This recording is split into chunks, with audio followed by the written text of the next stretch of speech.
আসসালামু আলাইকুম, আমি জনি আপন। আপনারা দেখতেছেন জনি আপন ব্লগ ইউটিউব চ্যানেল। আজকে আপনাদের দেখাবো হচ্ছে কিভাবে গাড়িতে বসতে হয়, কিভাবে সিট অ্যাডজাস্ট করতে হয়, কিভাবে হাতটা রাখতে হয়, কিভাবে সিটটা আগাতে পিছাতে হয়। তো চলেন, তার আগে হচ্ছে ছোট্ট একটা কথা, যদি আমার ভিডিওটা আপনার ভালো লেগে থাকে তাহলে চ্যানেলটাকে লাইক কমেন্ট করে সাবস্ক্রাইব করে আমার পাশে থাকবেন। তাহলে চলেন। সর্বপ্রথম হচ্ছে সিট অ্যাডজাস্ট করার আগে গাড়িতে কোন পা দিয়ে উঠতে হয়। গাড়িতে উঠতে হয় হচ্ছে আপনার বাম পা দিয়ে ওঠার পরে বসার পরে আপনাকে দেখতে হবে সিটটা আমার সাথে যায় কিনা। আমার সিটটাই যদি আমার সাথে অ্যাডজাস্ট না হয় তাহলে কিন্তু আমি গাড়ি চালায় মজা পাবো না। কমফোর্টেবল আমার সিটটা হচ্ছে আমার নিজের সাথে অ্যাডজাস্ট করে তাহলে আমি গাড়ি চালাতে পারবো।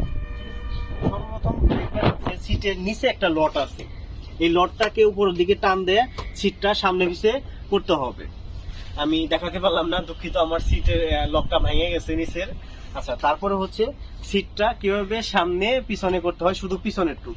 এই যে দেখেন একটা লক আছে, এই লকটা উপর দিকে দিলে এই যে পিঠে ধাক্কা দিবেন, সামনে যাবে পিছে আসবে, সামনে যাবে পিছে আসবে। ঠিক আছে। আচ্ছা, আমি আমার মতো করে অ্যাডজাস্ট করে নিচ্ছি। এখন দেখবেন অনেকে হাতটা এইভাবে করে রাখে, অনেকে এইভাবে করে রাখে। না, আমাদের সঠিক নিয়ম হচ্ছে হাতটা এইভাবে করে, হাতটা লম্বাও থাকবে না, এরকম গোছানোও থাকবে না। হাতটা হচ্ছে জাস্ট এরকম থাকবে। এই যে দেখেন আমারটা দেখেন আপনারা, জাস্ট এরকম থাকবে। এরকম করে আমি সিট অ্যাডজাস্ট করলাম। তারপরে হচ্ছে আপনাকে সিট বেল্ট লাগাতে হবে। দেখবেন অনেকে কিন্তু সিট বেল্ট লাগাইতে পারে না। অনেকে দেখবেন সিট বেল্ট এদিক দিয়ে দেয়, এদিক দিয়ে দেয়, নিচ দিয়ে দিতেছে, পিছন দিয়ে দিতেছে। সিট বেল্ট লাগানোর সঠিক নিয়মটা হচ্ছে এভাবে আয়না, এই যে এইখানে দিয়ে এই যে এইভাবে তাদের ডান পাশের হাতের উপর থাকবে, নিচের এদিকে থাকবে। অনেকে সিট বেল্ট লাগাইতে পারে, ঘুরাইতে পারে না। আমি কিন্তু খেয়াল করছি, দেখছি আমার পাশের সিটে যখন বইছে সিট বেল্ট আর ঘুরাইতে পারতেছে না। আপনারা অনেকে জানেন না, সামনে আসেন আমি দেখাচ্ছি। এই যে সিট বেল্ট যেখানে আমি লকটা করছি এখানে লেখা আছে পেস।